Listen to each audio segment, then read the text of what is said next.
1, 2, 3, go.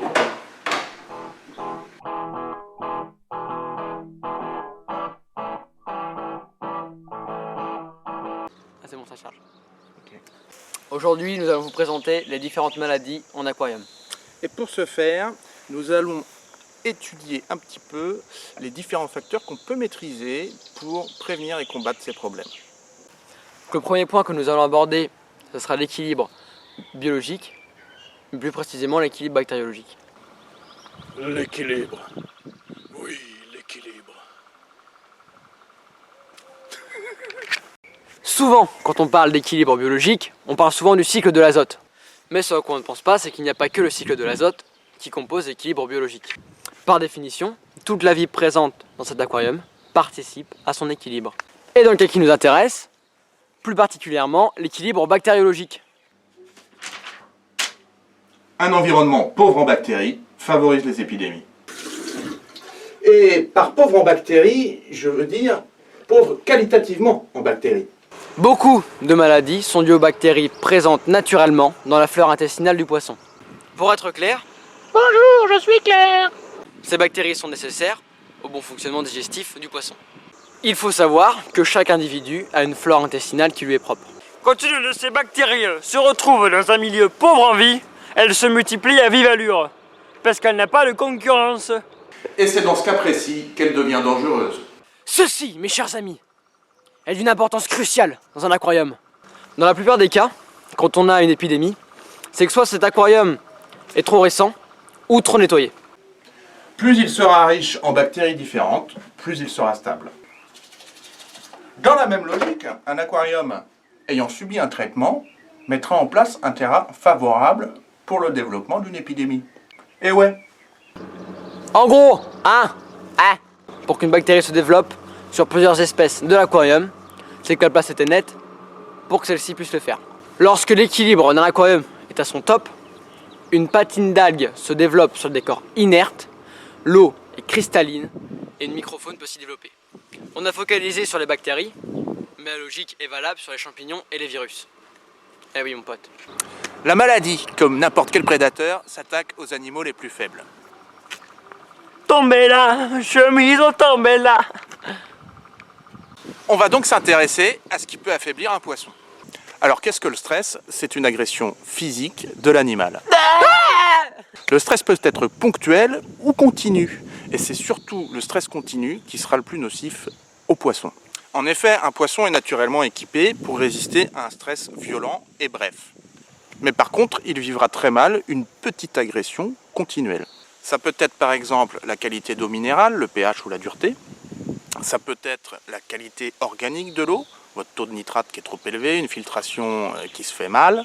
Ça peut être un environnement inadapté aux poissons, un brassage trop fort ou pas assez fort.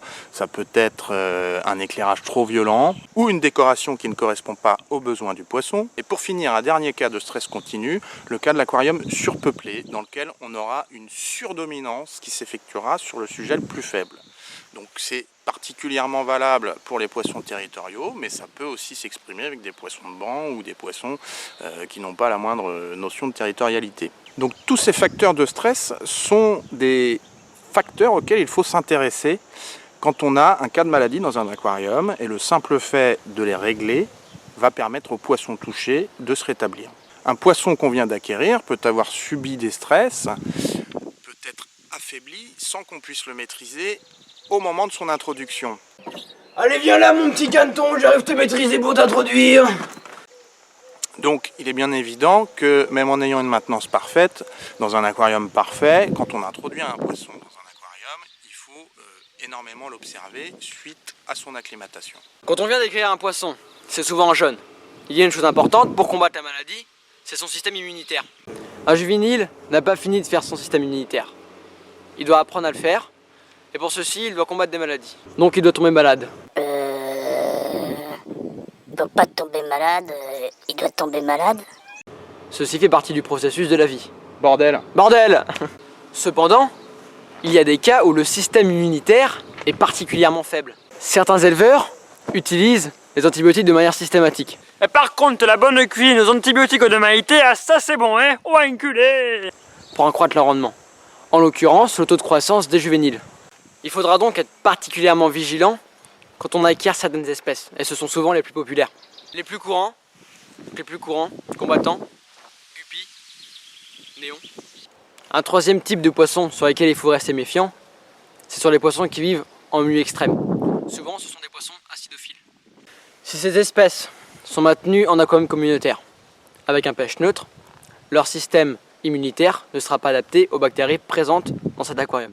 Il faudra donc s'attendre à ce que ceux-ci soient sensibles aux maladies pendant un bon mois. Un dernier cas d'affaiblissement d'un poisson, ça va être ce que j'appelle le défaut de nourriture.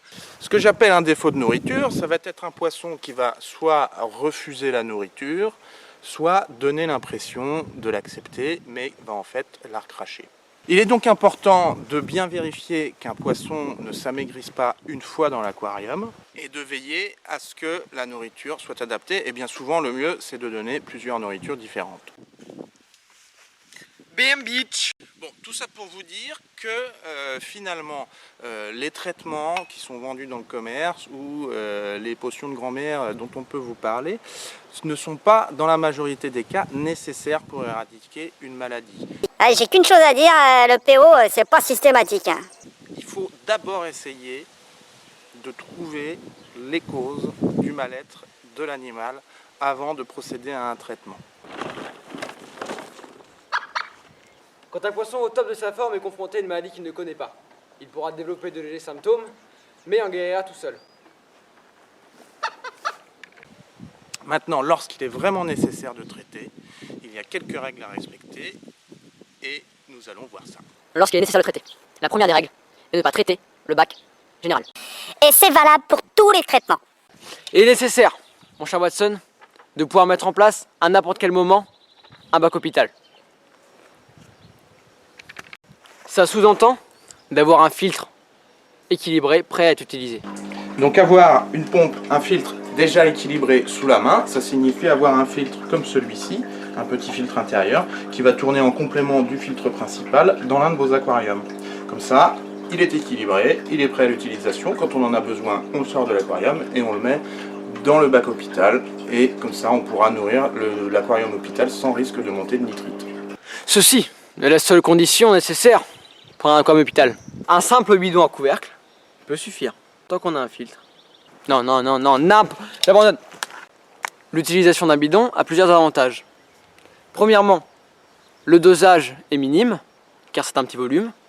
Deuxièmement, il ne sera pas faussé par les matières poreuses à l'intérieur. Le dosage d'un traitement doit être juste. S'il est surdosé ou sous-dosé, ses effets peuvent être nuls. Quand on traite un aquarium principal qui a des décors, qui a du sable, qui a de fortes couches d'algues, qui va avoir un volume de filtration important avec des masses biologiques qui peuvent absorber les traitements, eh bien le dosage peut être faussé. C'est pourquoi, effectivement, un dosage plus juste et plus précis se fera dans un bac hôpital. Et enfin, le bidon est un environnement sombre qui limite une dépense énergétique inutile des poissons. En effet, la pénombre est un environnement rassurant pour les poissons. Pour finir, j'aimerais vous parler de l'usage du sel pour traiter un poisson. Du sel comme ça? C'est un sujet qui revient régulièrement sur les forums et effectivement, l'usage du sel en complément d'un traitement peut être utile. Pourquoi ? Un poisson n'est pas un amphibien, donc il doit dépenser de l'énergie pour garder les sels minéraux qui sont présents à l'intérieur de son corps. Quand on met du sel dans l'eau, on augmente la densité de l'eau et donc il a moins d'énergie à dépenser pour ce faire. Ça lui permet d'économiser une énergie cruciale pour combattre la maladie. Alors bien entendu, je ne recommande pas l'utilisation du sel pour traiter un bac général, mais toujours dans le cadre de l'utilisation d'un bac hôpital. L'usage du sel, sauf cas particulier, doit être ponctuel. En effet, sur le long terme, le métabolisme des poissons peut être modifié, ce qui peut fragiliser ceux-ci s'ils se retrouvent dans un environnement non salé. Un jour. Et ça va être nez. Pour ce faire, on utilisera du gros sel gris. On le dosera à hauteur de 2,5 g de sel par litre d'eau. Ensuite, on laisse cuire 9 minutes et on obtient des poissons al dente. Je pense qu'on a tout dit. Voilà, c'est tout pour aujourd'hui. J'espère que cette vidéo vous a plu. Si c'est le cas, Mettez un j'aime partagez. et soutenez-nous sur Tipeee. À bientôt. Salut!